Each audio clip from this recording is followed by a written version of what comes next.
This podcast is brought to you by the IIEA, sharing ideas, shaping policy.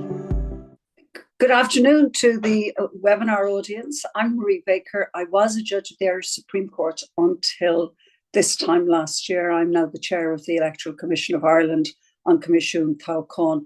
This is a 1-hour webinar. It's part of a series of events we've had with the first fully online event. And it's an overview of the European Commission's Rule of Law Report 2025. These reports have been done for the last number of years, and they perform two functions. They monitor general rule of law performance in the member states, and they also make recommendations in regard to how the rule of law, the general rule of law principles can be improved. The focus is on various aspects of the rule of law: judicial systems, the anti-corruption frameworks in various countries, media pluralism, and whether there are sufficient institutional checks and balances. There's been a slightly new focus regarding the interconnection between the rule of law, legal stability, and the single market or economic stability. And it's been recognised, and it must be recognised in a union such as the European Union, that a stable and predictable legal system and a stable and predictable country where the rule of law sounds must improve and protect economic stability, and that has been a part of the thinking of this project. The project is part of the future proofing of Europe, which is supported by the Irish Department of Foreign Affairs, and that we thank them. The IIEA thanks them for that. Just very quick housekeeping here. The format is that the session is intended to last for an hour. There will be two persons who will present, each for about 10 minutes, an overview of the report, and then we'll have a question and answers element of the webinar, which I really want people to get involved in. 2 or 3 things about that. You can post your questions on the window on your laptop or your computer. You should identify yourself and identify your affiliation. I should say the session is being recorded and the question and answer session will be recorded. So if you don't want to be recorded, you need to tell us.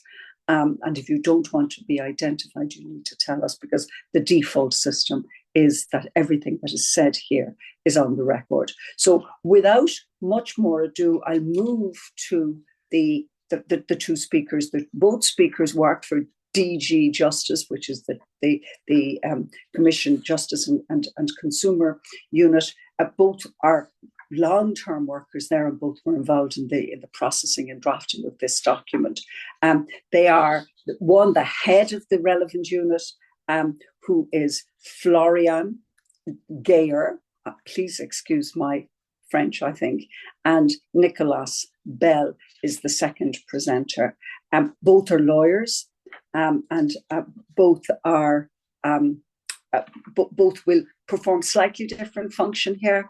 Florian will do a general overview, and then Nicolaas will identify the various elements that gave rise to concern or that were points of discussion in the report. So Florian has been working for the Commission for more than 15 years.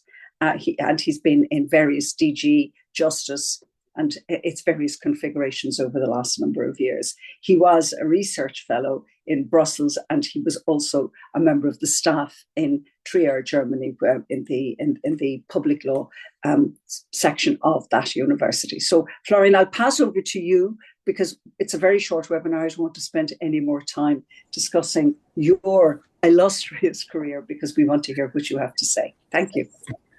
Thank you, Judge Baker. We appreciate being here today to be able to speak to our audience in Ireland, and also those connecting from various places around Europe or the wider world. It's a public webinar, so we are excited to have the honor to be able to speak in the framework of the EEA, in particular as also our new Justice Commissioner, Commissioner McGrath, hails from Ireland, and it's a big honor for us to be working with him. Commissioner McGrath was at the EEA recently, gave an important speech, and we are excited to be able to continue the work on the rule of law that we have been building now over many years under his political leadership. The webinar today comes at a very important moment in time. Actually, some people might say it's the middle of summer, and who is still interested in following any kind of, like political debates, be it nationally and even less so at European Union level. But indeed, it has been a very busy July, in particular for those interested in the rule of law. We have on the 1st of July issued our 13th Justice Scoreboard, which is one of the instruments that we have been developing for many years now, and which is, mapping the independence, efficiency, and the quality of the justice systems across the European Union.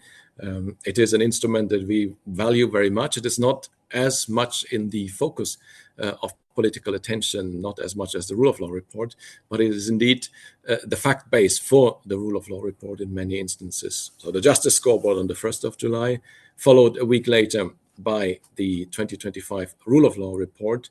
On the same day, the Council adopted the European, country-specific recommendations under the European semester.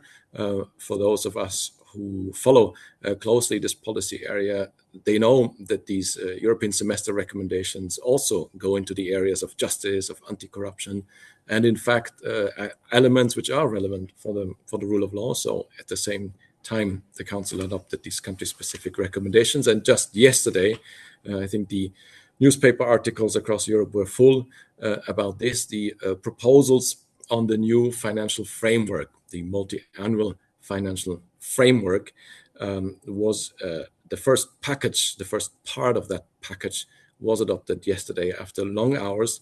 And these proposals live up or bring the concrete expression that many of us have been waiting for of President von der Leyen's announcement last year of creating a closer link between the budget, EU budget, financial support, and the recommendations of the Rule of Law report, as well as a renewed commitment to ensure that in the distribution of funds, in the use of funds, the Rule of Law is a must, complementing, reaffirming also the principles that were fixed in the conditionality regulation. So these proposals are now on the table since yesterday, and it will be, of course, these are Commission proposals. They will run for 2 years negotiations, but I think this is a very important moment to gather and come together now and in the coming month to see all of these elements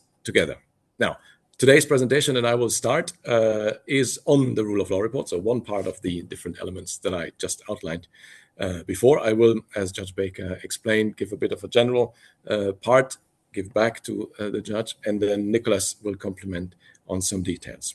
So on the 8th of July, we published the 2025 Rule of Law report.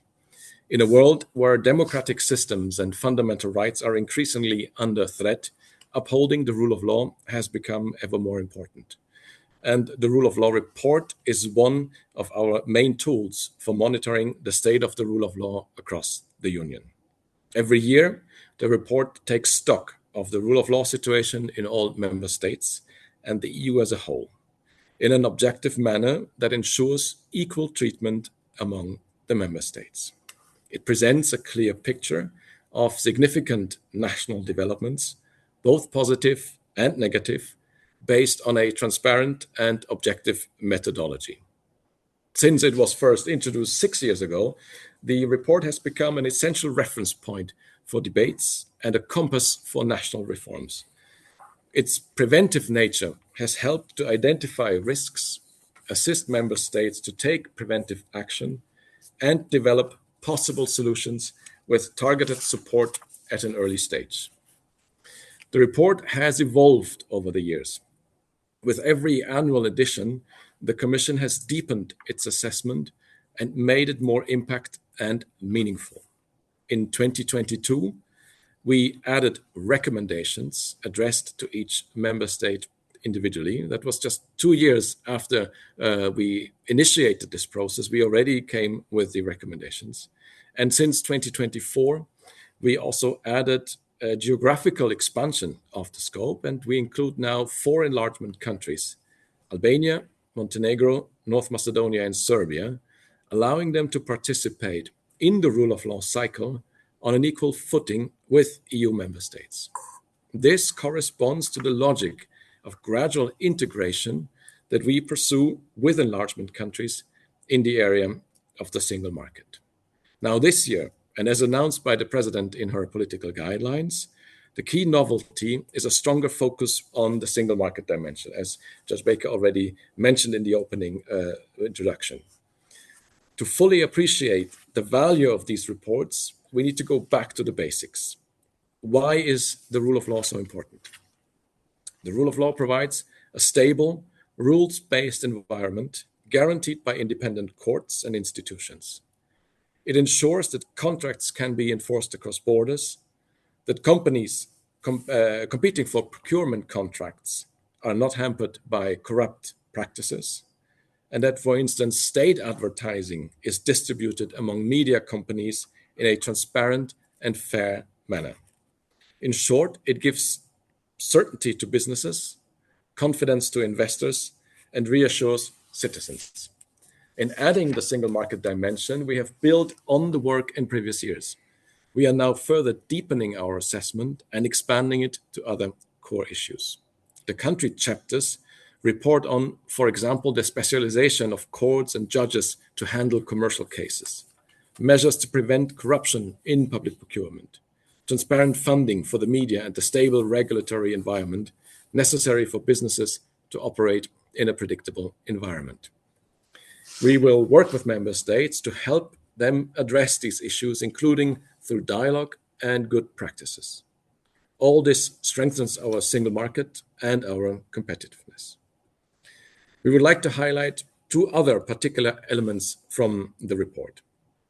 As is the case every year, the Rule of Law report also includes a dedicated section on media pluralism and media freedom, a priority of this commission and of Commissioner McGrath, who has been also tasked directly to ensure the implementation of the new key law that will come into force actually and become applicable in 3 weeks' time on the 8th of August.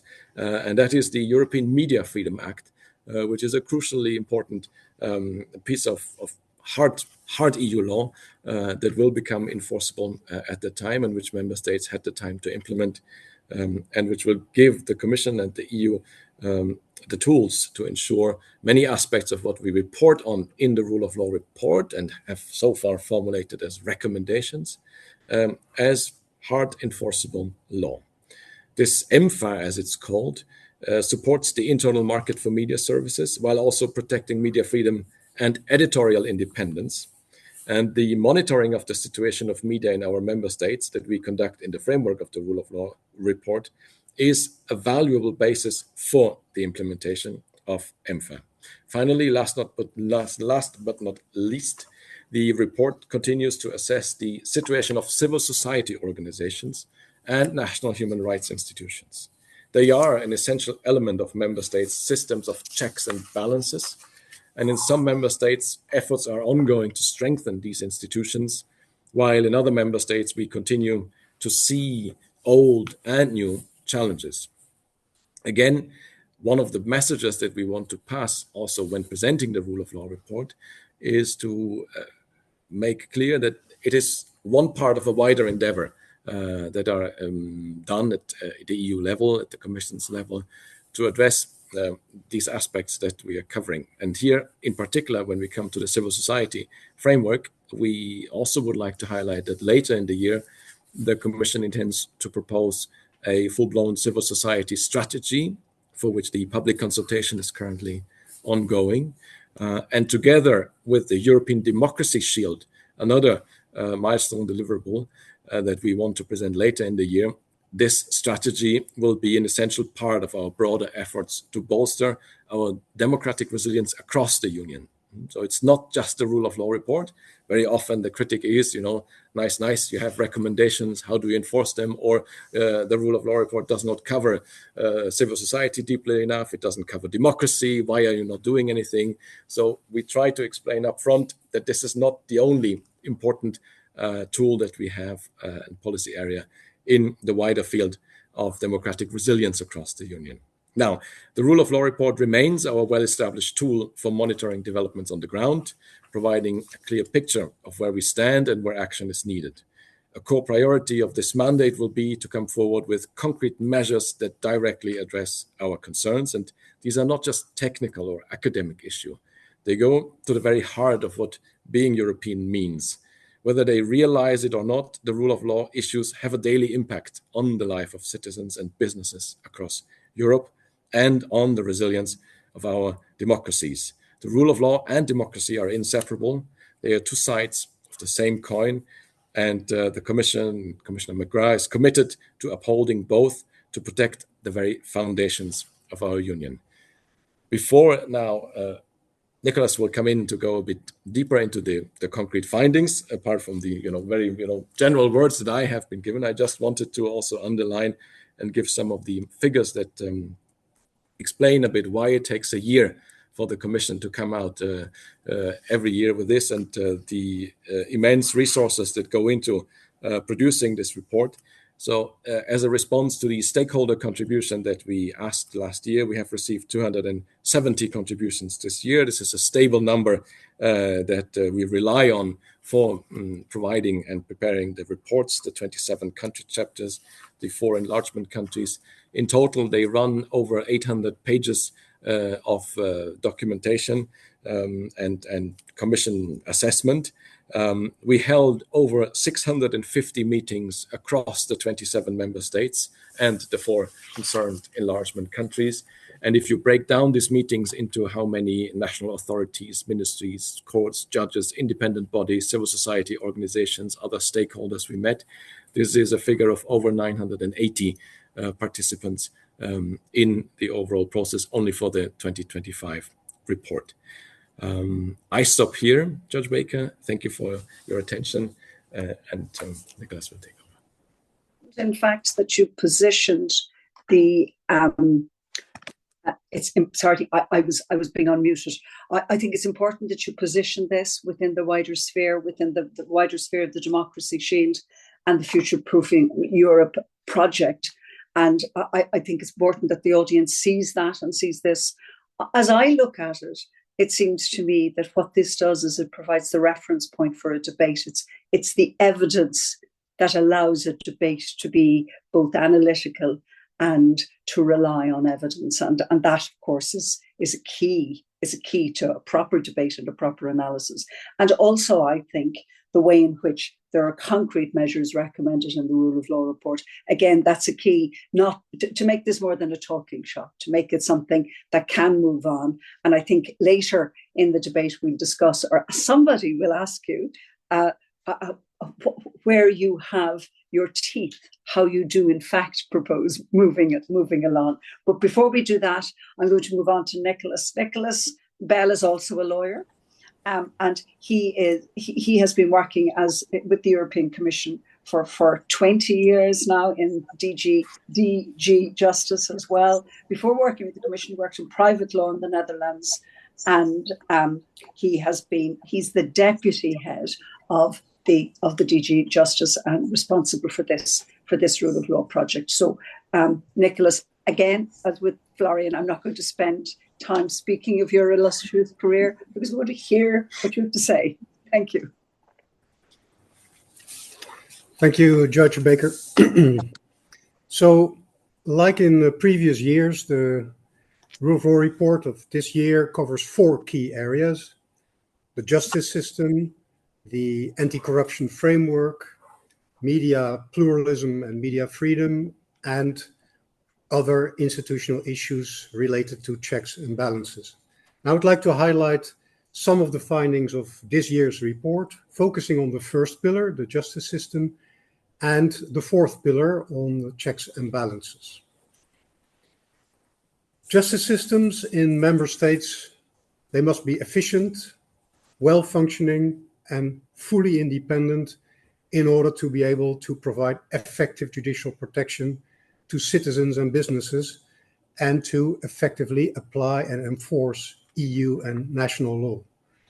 And we've seen that in the last year, several member states have advanced on justice reforms. steps are being taken in some member states to strengthen the independence of their Council for the Judiciary, or to introduce further safeguards in the process of judicial appointments. For example, in Spain, a structured dialogue held last year with the Commission has now led to a renewal of the Council for the Judiciary, which was long overdue, and steps have been taken towards adapting the appointment procedure of its judges' members with a view to taking into account European standards. In Ireland, the newly established Judicial Appointments Commission has started its work, a commission that was established to reduce political influence in the appointment and promotion of judges. We also see at the same time concerns as regards judicial independence in certain cases. For example, in Hungary, the report notes that within the judiciary, undue pressure on some judges continues. And in Poland, we are waiting for a ruling of the Court of Justice on the Constitutional Tribunal and whether it meets the requirements of an independent court. Turning to the resources of the justice system, which is something that is monitored in the report as well, we see that in many member states there is a strain on resources, which obviously can impact on the quality and the efficiency of justice. Some member states face long-standing challenges as regards the efficiency of their justice system. We mention Greece, Italy, and Malta as some dire examples. But also in Ireland, there are concerns about the length of proceedings, which need to be addressed. At the same time, we see, for example, in some member states that initiatives to digitalize the justice system are advancing, and this can, of course, enhance efficiency in the justice system. Judicial salaries is something we look at. They are being increased in some member states. For example, in Germany, steps have been taken in that respect. And obviously, the level of remuneration of judges may impact the attractiveness of the judicial profession. And we see that in some member states, there are challenges to attract new judges to the judiciary.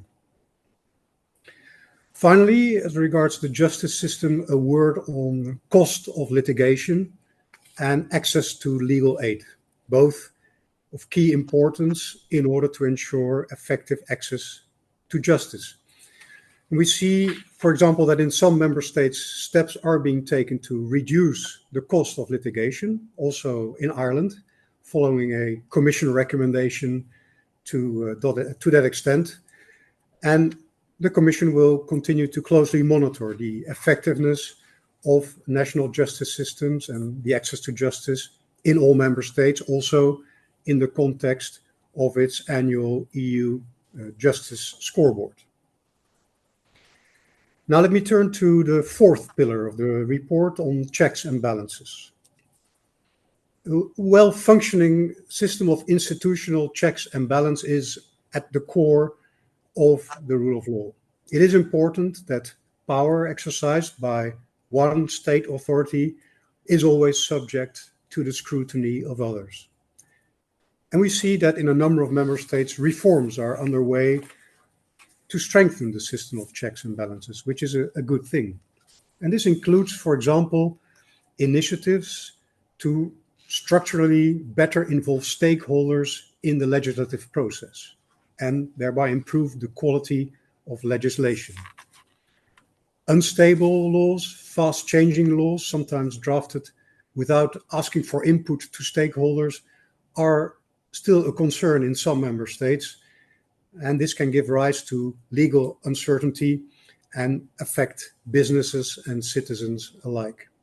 We note, for example, in Slovakia and also in Hungary, the frequent use of fast-track or emergency procedures and practices when drafting legislation of bypassing stakeholders in the process.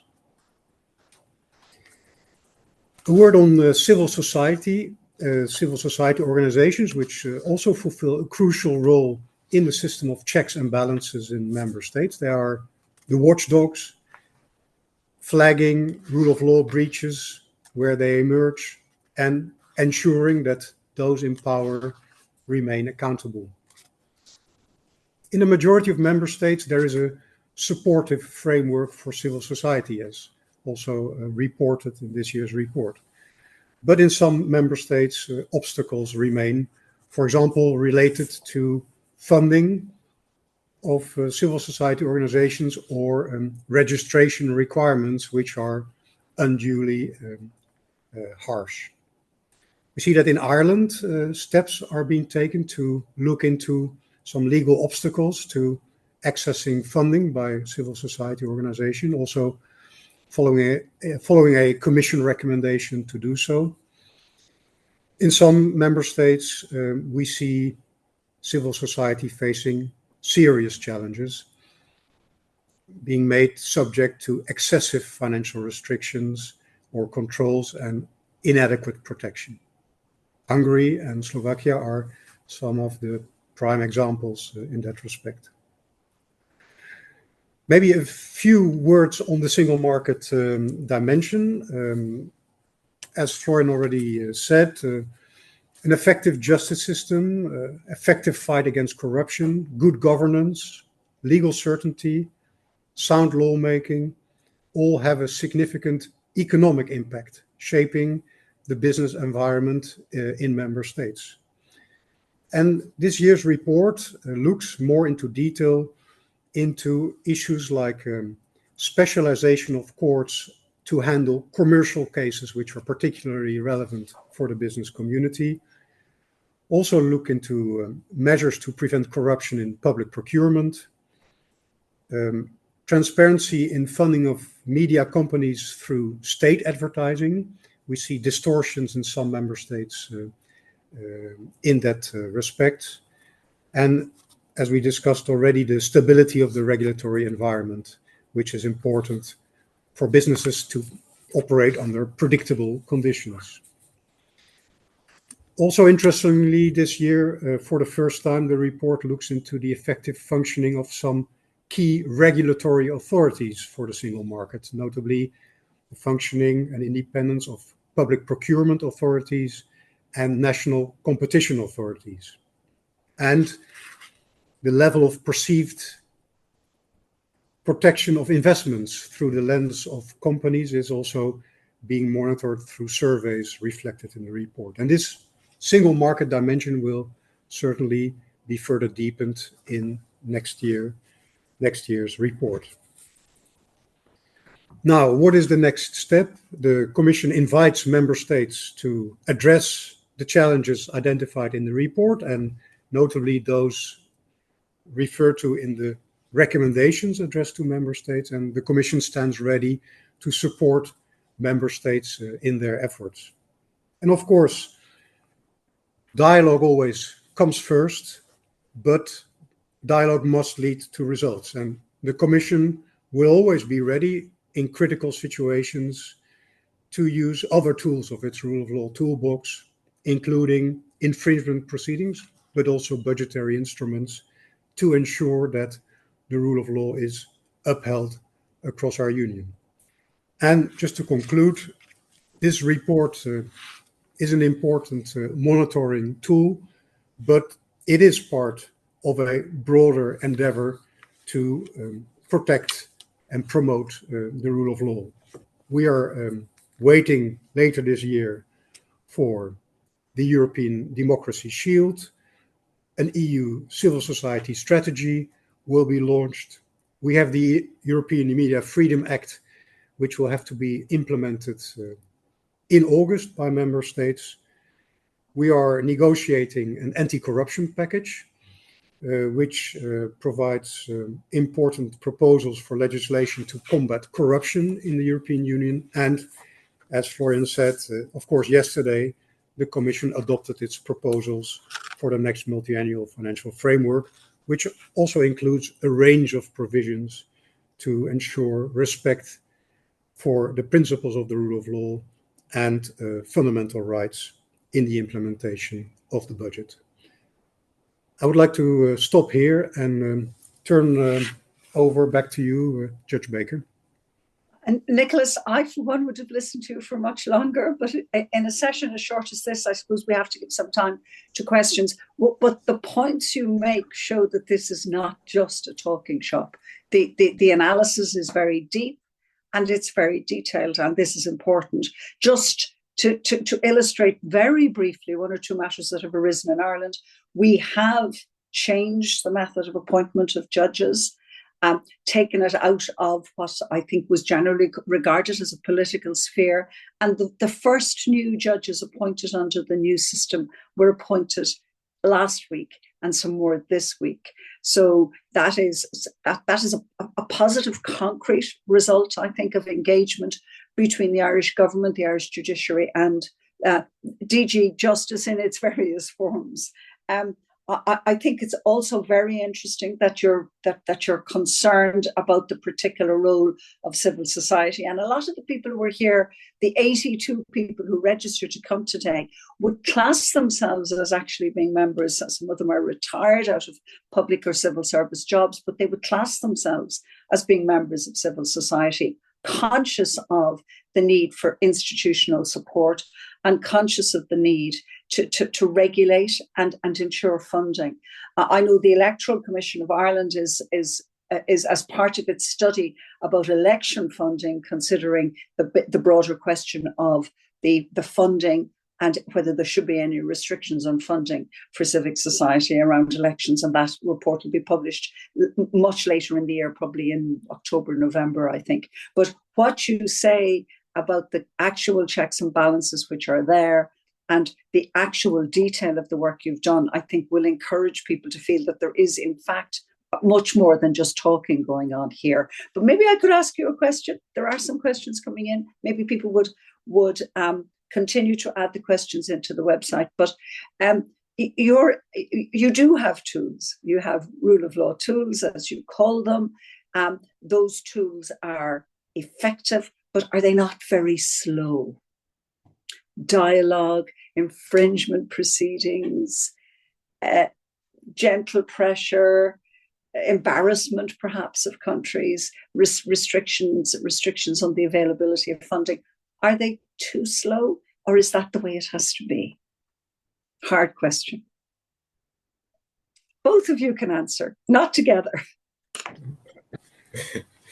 Well, I think that is, of course, it's one of the key questions, the tools, and the questions either do we have enough tools, and indeed are they in fact effective enough? And yes, I think it's a learning process also. I think if you look back at the history on the rule of law at European Union level 15 years ago, you would not even have a unit like we have now that would be tasked with looking into these aspects. Rule of law was something that happened in the outside world, the enlargement countries, the Copenhagen criteria. There you needed to fulfill the benchmarks, then you get the entry ticket, you enter the union, and everything is fantastic. Nobody will ever look again into your national systems, the rule of law, fundamental rights, until it would have reached a level of Article 7, which nobody ever wanted to activate. Of course, history has proven us wrong in this assumption, and the need was seen to develop these tools because indeed the dynamism in our member states has proven that need. So the tools, apart from the classical ones of infringement proceedings and the Article 7 treaty-based, leading to potential suspension of voting rights, has grown. I think also we have learned in the last years to make it has grown in terms of new tools that have been added, like the conditionality regulation, also the funding via the RRF, the Recovery and Resilience Facility, and even the rule of law report as a basis for having a discussion that is informed, that cannot be denied based on the argument our system. You're just some unelected bureaucrats in Brussels, with your pre-perceived concepts of degenerated Western liberalism, and you don't know how our system works. So since 6 years, I think we go very deeply into this to showcase that there is an understanding of the national systems that then allows also the political decision makers to have an informed discussion in the council, in the parliament, at national level. And we have also learned to use the existing tools faster where needed. I think the infringement procedures, we have learned to request interim measures when we felt they are needed, accelerated procedures, requests for financial sanctions for the breach of interim measures. So I think the last mandate has shown that we have done things that have not been done before, faced with an objective need to act quickly. Of course, we should and can act in other areas also more. But I would also like, and I always make this point, we should not underestimate the dialogue dimension that you mentioned. Because sometimes the dialogue can actually achieve faster results than the formal tools. As soon as you enter into a formal process, you basically are on a track. You are on one train. So, and once you position against the member state to say, see you in court, that member state will of course say, all right, so let's see. And that takes then the time it takes for the court and the exchange of, this is a formal legal proceeding. I think if you look at some of the recent events, for instance, in Slovakia, where we did not launch formal procedures, but in fact, we managed through dialogue to prevent some of the more dangerous developments that we saw. For instance, an amendment to the whistleblowing law that would have basically, taken away the whistleblowing protection of even recognized whistleblowers who were crucial in unraveling some of the corruption scandals of the past. This was not pursued after it was made clear by the Commission that there would be strong violations of the EU whistleblowing directive. The Protection of Financial Interests Directive, we together with convinced the Slovak authorities to change their law 3 times last year to bring it back in line with the PIF, Protection of the Financial Interests Directive, without any formal procedure having been launched. And this happened within, let's say, 10 months. No court judgment would come so quickly. Never. And even even in Hungary, where the criticism is the strongest that we are not acting fast enough, I think we managed to convince that one of the very controversial laws in the civil society framework, a draft law on transparency in public life, which would have made the remaining civil society framework in Hungary essentially obsolete, has not been moved forward. It's postponed to the autumn. Who knows if it will come back? It is something we need to remain vigilant, but it was made clear that also through the actions from many international actors, but including the Commission, led to a rethinking, at least a temporary, reprieve, that this law has not been entered into force. It was supposed to enter into force or be voted in on 4th of June, and it was postponed to the autumn. So this is where dialogue and pre-legal action, pre-actual teeth formality has shown results.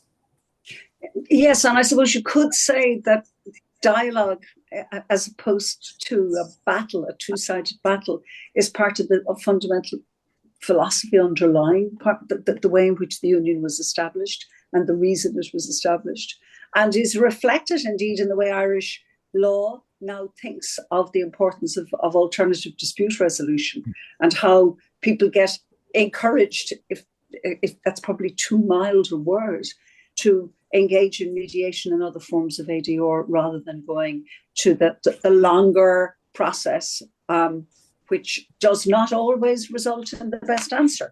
So, Nicolaas, do you want to add anything there, or can I put the first question from the floor to you? Yeah.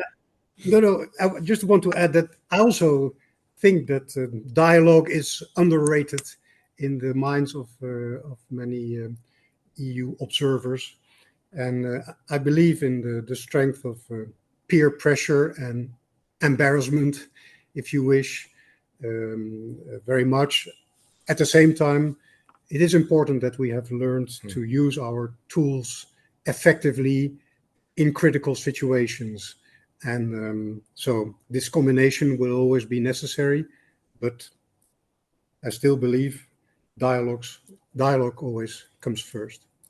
and produces a more nuanced answer that can satisfy everybody at one level. Can I put the first question to you from actually a member of the IIEA, Liam Roach, who asks, when can we expect the 28th regime for companies to be implemented? Now, for those, including myself, who know very little about this, the 28th regime is in progress. The discussions are in progress, and a report is expected, I think, at the end of the summer, regarding a voluntary code, Europe-wide code in the form of company and contract commercial laws, and that's so.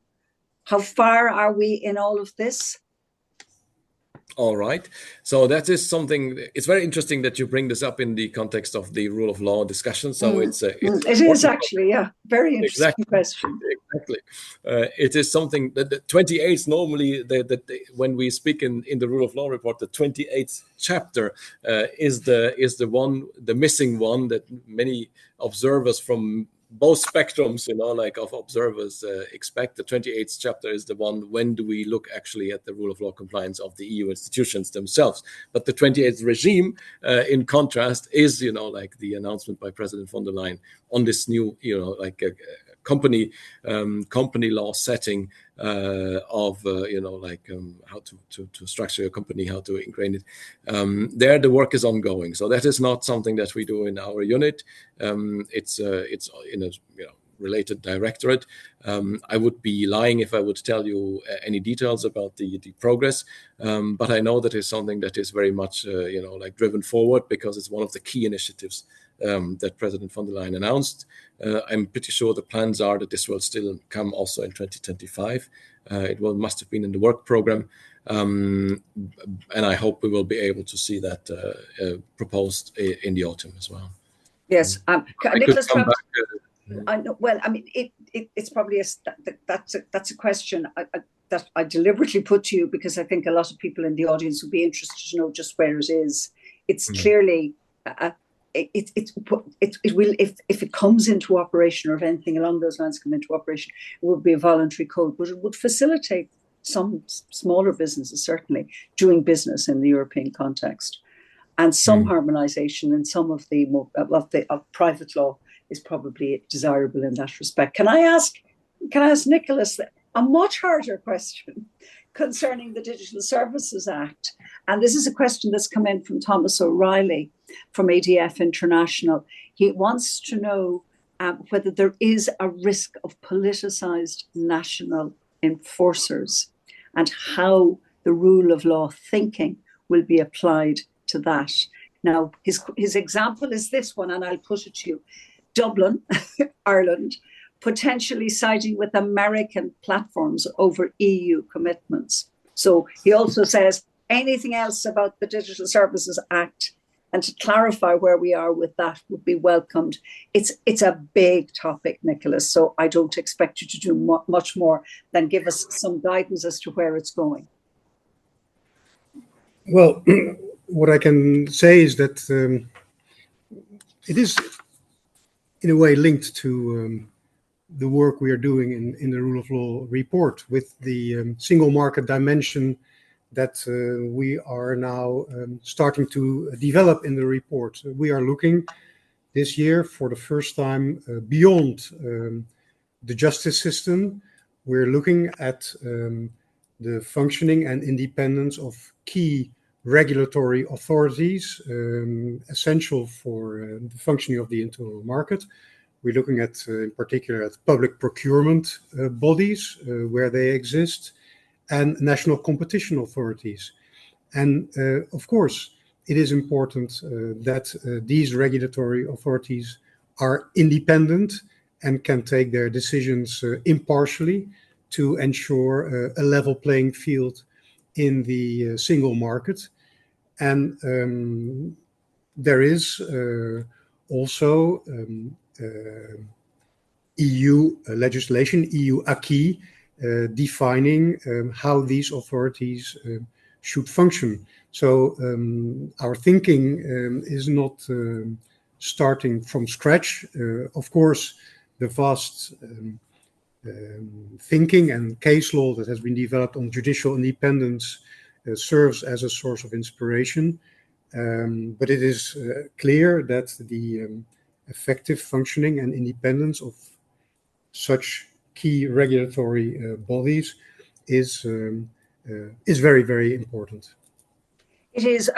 There's another question actually that comes in that's related to it from a Dermot O'Riordan, who says, does your work and does the rule of law work generally speak to the tension, which I think must be recognised as existing, between the Digital Services Act and unfettered freedom of expression, which is a constitutional value in Ireland and indeed in convention countries generally. So, are you conscious of this?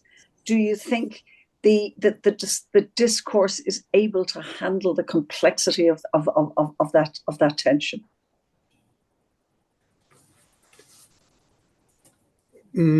Well, it is a very important issue that needs to where, let's say, the fine line will need to be defined and protected. It is, of course, also related to the Charter of Fundamental Rights. Yes. And all the thinking that has gone into that concept over the years, the case law of the European Court of Human Rights. I think what you mentioned, and also more broadly, the European Media Freedom Act. Yes, they are the other part of it, of course. Yeah, they are very, let's say, complementary to what we are doing in the Rule of Law report. In fact, you could even say that they are the follow-up on our earlier findings in the Rule of Law report on the media pillar of the report, where we have identified in some member states structural deficiencies in the regulatory landscape of the media that has now found its way in legislation that can also be enforced. But it remains a delicate It remains a delicate topic, and it remains a topic that needs a lot of discussion and a lot of, I suppose, awareness, public awareness as to the complexity of the debate. It's an issue that arises obviously in the Electoral Commission, and it's part of our thinking, because part of the Electoral Commission's thinking is we must educate people to understand the systems and to speak about the systems and to avail of freedom of expression, and in the meantime to understand how digital advertising works. And that's not easy in any country, and certainly requires a lot of thinking. Can I go back to a different question here, which it sounds very parochial, but it's not really. Our Commissioner McGrath is in fact the Commissioner for Justice, and for not quite for justice. His role, I'm afraid I can't say, but it's a subset of the rule of law project, and he is in fact, I think, the key mover in the Democracy Shield work. What role specifically can Ireland play in its presidency next year? Because we are seen as, I think, a voice of reason, and a voice where democracy is still regarded generally by the people as of some value. And I don't know if you, Nicolaas, and Florian know this, but a recent survey conducted for the Electoral Commission suggested that there's huge confidence in the electoral system in Ireland. Huge confidence, 70-80% across the board. So perhaps we are an important voice, but perhaps you tell us what voice and what role you see we could specifically perform next year when we take on the EU presidency. So some sticks and some carrots here, please. No, I think it's always, like the role of the presidencies, they're crucial. They play. They are the drivers, as you say. They fix the agendas of the council. They drive forward also in our areas the debates, for instance, on the Article 7 procedure. They decide what type of level they want to have. Like, is it just a hearing of the member state concerned? Is it a state? Is it a hearing, or is it just a state of play? Do we want to increase with our ambitions and sharpen the dialogue on the rule of law in the country chapters? Or very often each presidency also has developed now the tradition of organizing a conference on the rule of law, bringing together academia, stakeholders, also to think forward of what are the important topics, what lies ahead. In the Justice Council, they chose the topic, a rule of law topic that is being debated among justice ministers on the rule of law. And here I think, in the end, it very often comes then down to what are the challenges of the time that the respective presidencies are facing. And here, of course, we will be able to look ahead and consider, where will we stand in 1 year's time? We will most likely have made, a very strong leap forward on the negotiations of the MFF.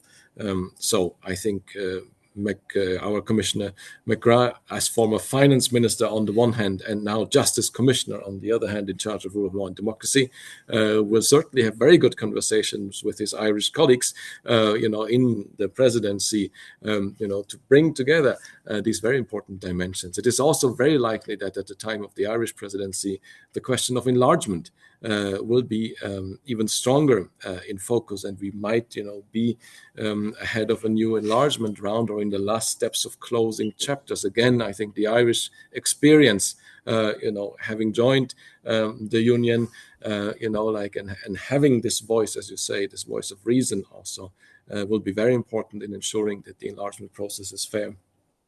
And at the same time strict, and that the benchmarks are being kept.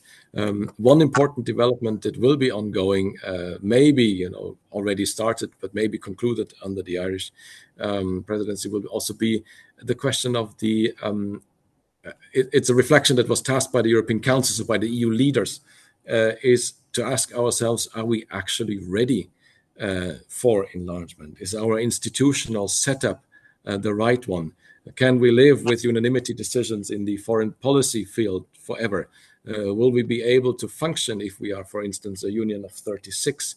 So these are very forward and future-looking questions about the future of the union, and that is where the Irish Foreign Ministry also has the focus, the webinar topic on. So the future-proofing of the union is a very important one, and it could become very relevant during the Irish presidency. And of course, Ireland, on the rule of law, is among those member states which have always been, those who ask for reform, who ask for more, who, is among those which, move forward. I don't want to use, like the term, but there is, Ireland is a very important member, in this group of member states that is a good ally for EU values and function based on the rule of law. And it's a particularly dangerous time in the history of the world for an Irish minister to take the role. And I must apologise to Minister McGrath. Thank you, Heather. He is the Commissioner for Democracy, Justice, the Rule of Law and Consumer Protection. It's what we call a big mouthful. Nicolaas, do you want to say anything about how you see Ireland's role, Ireland's positive, I hope, role? But as I say, you can use carrots and sticks here. No, I think it's interesting also to see in the rule of law report that Ireland is among the member states where the perceived level of judicial independence is the highest. Yes, that's correct. It is. Number of Scandinavian countries, also the Netherlands and Luxembourg, they are in the upper league of perceived judicial independence, and that also makes clear, how judicial independence is valued in Ireland and how it is seen as being a very important thing. And obviously, this thinking also applies very much to the construction of the European Union. So Ireland is very well placed, also with its know-how and legal tradition to play a very important role on the values and rule of law front, where there still is a lot of work to be done. And it is structural work, and it is work that is absolutely necessary for the proper functioning of our European Union. Yeah, and listeners mightn't be aware, actually, that the Irish Supreme Court is the oldest continuous Supreme Court in Europe. In fact, leaving aside the United States, it's the oldest continuous Supreme Court in the Western world. So, and we had a celebration of that last year, and we are conscious of the fact that Irish people do have a huge level of confidence in the judicial system. Can I ask you this very specific question that comes in from Mami Nazema Najoy, and I hope I've pronounced her name correctly, whether the EU would support a transnational anti-corruption court? Now, that's a big question. Wow, exactly. I like the questions that we are receiving today. I wasn't promising you a rose garden here. No. I think on the anti-corruption, as also Nicolaas mentioned in his part of the intervention, I think what we are currently doing is try to negotiate inside the union a new EU anti-corruption harmonized law, criminal law, tackling preventive elements and repressive sides, and this is actually one of the negotiations that also Commissioner McGrath is tasked to conclude. We had recently a trilogue, so the intended end of the negotiations between the Parliament, the Council, and the Commission, where we did not make as much progress as we wanted to, also due to the opposition of some normally very supportive member states in this area. And I do carrot and stick because it's the member state that I come from, where Germany played in my view, not a very positive role in preventing an agreement for various reasons, more of dogmatic nature of the criminal law system. So there we need to make more work. So I think the first priority would be to make sure that inside the union we have, strong enough rules that would need to be implemented. A second objective is the GRECO, the Council of Europe's body. Yes, GRECO is very important in this. There, a long-standing question is whether the EU should or could join GRECO as a member on its own. So not only through its member states, but the EU as such. So I think that would also be a first step. But then, questions on the international cooperation side on strengthening anti-corruption, including the questions on the supranational international body looking into this, is certainly something that is part of the wider thinking. But I cannot tell you now whether this would be, whether there is an established line, whether we would support it. As I said, we would first need to make those steps internally and bring our house in order, if you want to put it like that. Yes, I have one more question. And of course, the other thing is, but if you have harmonized law, then you have the engagement of the court in Luxembourg on interpretation. So that's important. I have one more question, and I'm going to put it in from Attractive Ren. She asks about civil society participants who consistently voice concerns about the erosion of the rule of law and access to justice, but don't see their concerns reflected in the report of their individual countries. She says Ireland's country report doesn't actually mention the amount of concern expressed by civic society regarding the erosion of the rule of law in Ireland. So that's again a big question. As I said, I never promised you easy questions. Nicolaas, do you want to look at that?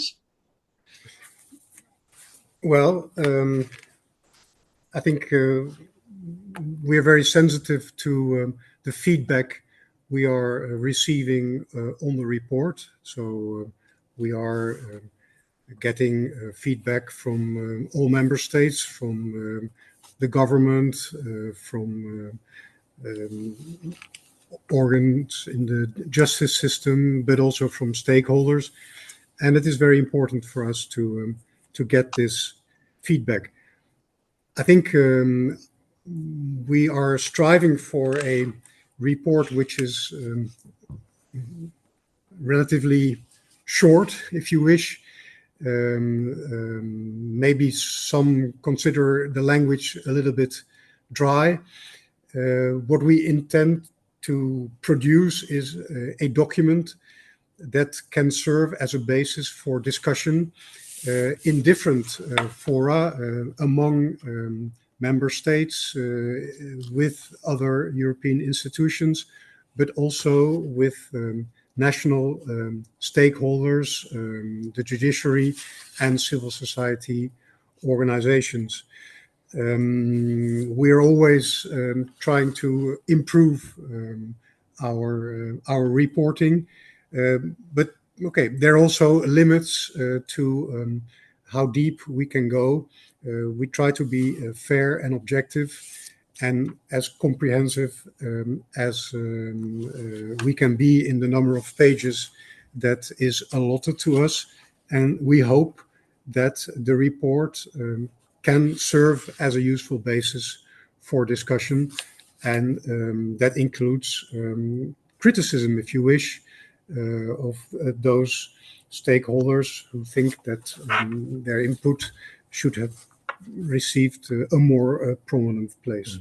Well, that question I take it will feed into your thinking for that as regards the response to the report. So perhaps the questions will be passed on to you in any event. Maybe let me just add also on this point, because we are actually very aware of the also the views of the Irish civil society. But I think it's also important to see that in the context of the overall chapters, and our intention to find a comparable and balanced also reporting, not only within the member state that we look at, but also for all the 27. And in fact, we have a recommendation on civil society in the Irish chapter. We assess that, and this is about the legal obstacles related to access to funding for civil society organizations, and indeed as part of the Electoral Act, also the Reform Act. So, and we recognize there that there are views which are expressing disappointment about the progress made, and concerns about the impact of legal provisions under the Electoral Act to receive donations above a certain threshold. So not every member state has a recommendation on the civil society framework. This also has to be recognized. And yes, we cannot reproduce everything that we receive, not only due to length, but also due to the fact that it's the Commission's assessment, and we need to balance all the views that we hear in a certain country. And indeed, it is important that we get that balance right. So we understand that it is sometimes frustrating for participants not to see their input reflected in the way that they thought it should be. But that is due to, it's not that it has been ignored or it would not have been seen, discussed. We also discuss in the country visits, but simply because in the putting together the overall balanced approach, it is the Commission's view on the situation, and it's not reproducing one-on-one the everything that we receive. Well, that question can in fact be passed on to the Electoral Commission for its review on the 1997 Act, and which might then come back to you next year for your next report. Indeed. I'm told that the hour is up. I thank you both for your contribution. I think we would have probably been able to go for another 20 minutes or half an hour, but this is the promise that it's an hour's webinar, and that's a promise I'm going to keep. Thank you both for your contributions. Thank the audience for listening, and thank those who asked questions in the chat for their questions and for keeping the event going. thank you all very much, and thank the IIEA for organising this. This podcast is brought to you by the IIEA, sharing ideas, shaping policy.